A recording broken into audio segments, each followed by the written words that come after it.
அதிகாலை வேளையிலே ஆனந்தமாய் குரல் எழுப்பி காலை கதிரவனின் ஒளி பிம்பத்தில் களிப்படைந்து கால ஓட்டத்தின் கண்ணாடியாக மனித வாழ்வின் பின்னாடியே சுற்றித் திரிந்த சிட்டுக்குருவிகள் இன்றைக்கு எங்கே போய்விட்டன? குணம் கொண்ட பறவையினம் கொஞ்சம் கொஞ்சமாக குறைந்து தற்போது முற்றிலும் அழியும் தருவாயில் சென்று கொண்டிருக்கிறது. நாகரீக வாழ்க்கையில் நடைபோட்டு நலிந்து போன வளங்களால் அழிந்து போன பல உயிரினங்களில் சிட்டுக்குருவி இனமும் ஒன்றாகி போய்விட்டது. கான்கிரீட் கட்டிடங்கள் மற்றும் செல்போன் டவர்களின் வரவாலும் இந்த குருவிகளுக்கு தேவையான உணவு தானிய உற்பத்தியும் குறைந்து போனதால் சிட்டுக்குருவிகளின் இனமும் குறைந்து போனது என்று ஆர்வலர்களும் ஆராய்ச்சியாளர்களும் கூறுகின்றனர்.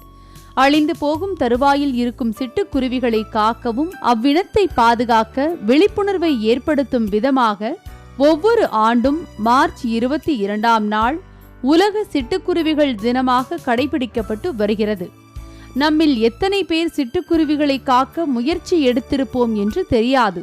ஆனால் ஊட்டியில் அடிபட்டு கிடந்த பட்டு போன்ற சிட்டுக்குருவியிடம் தன் மனதை பறிகொடுத்தவர் அவற்றை அனுதாபத்துடன் எடுத்து அக்கறை கொண்டு காப்பாற்றி தன்னுடைய தோழியாக குடும்பத்தில் ஒருவராக்கியுள்ளார் அஸ்வினி கீர்த்திகா என்ற பள்ளி மாணவி. அதன் கொஞ்சம் மொழியில் தஞ்சம் அடைந்தவர் அவற்றிற்கு உணவு ஊட்டுவதில் இருந்து உவகையுடன் பாதுகாத்து வந்திருக்கிறார். விதியின் விளையாட்டு 2 ஆண்டுகள் இன்பத்தோழியாய் உலா வந்த சிட்டுக்குருவி இறந்து போனது. ஏமாற்றமடைந்த அஸ்வினி இறந்து போன தோழியை மறுபடியும் வரவழைக்க முடியாது. இருக்கின்ற இதுபோன்ற இனத்தை காக்க வேண்டும் என்ற சீரிய கொள்கையால் இறந்து போன சிட்டுக்குருவியின் நினைவாக ஒரு மரத்தை வளர்த்தார்.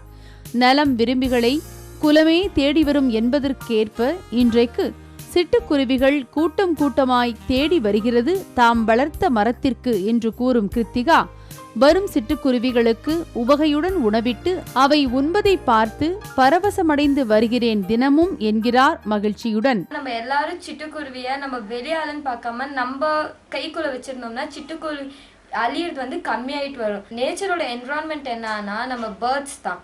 அதுலயும் இப்போ காக்கா பூனை இது எல்லாம் இப்போ சிட்டுக்குருவியை பிடிச்சிட்டு வருது. செல்போன் டவர்ஸ்ல வர ரேடியேஷன்னால சிட்டுக்குருவிங்களோட கவுண்டிங்ஸ் கம்மியாயிட்டு வருது. இப்போ நம்ம எல்லா வீட்லயும் ஒரு நெஸ்ட் வச்சிருந்தோம்னா சிட்டுக்குருவி இருக்கிற சிட்டுக்குருவிங்களாச்சும் நம்ம காப்பாற்றலாம். துள்ளி திரிந்து பள்ளு பாடுகின்றதோ இந்த பட்டு போன்ற சிட்டுக்குருவிகள். கொஞ்சம் மொழிகளால் பலரை கெஞ்ச வைத்து அவை தன் பிள்ளைகளுக்கு உணவை ஊட்டும் உவகையை பார்த்து உள்ளம் உற்சாகத்தில் பூரிப்படைகிறது.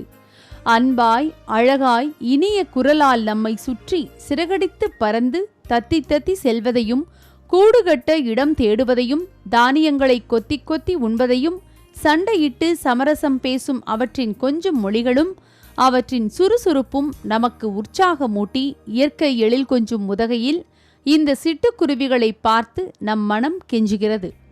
கீர்த்தனா போன்ற நலம் விரும்பியால் தங்கள் குலம் வளம் பெற்று வருகிறது என்று தினம் தினம் கீர்த்தனைகளை பாடி பரவசமடைந்து நன்றி கூறி கூச்சலிடுகிறதோ இந்த சிட்டுக்குருவிகள். அனைத்து உயிர்களையும் காப்போம், அவற்றின் வளர்ச்சியில் நாம் மலர்ச்சி காண்போம். லோட்டஸ் செய்திகளுக்காக நீலகிரியில் இருந்து மதிமாறன் மற்றும் நாகேஸ்வரி சவுந்தரராஜன்.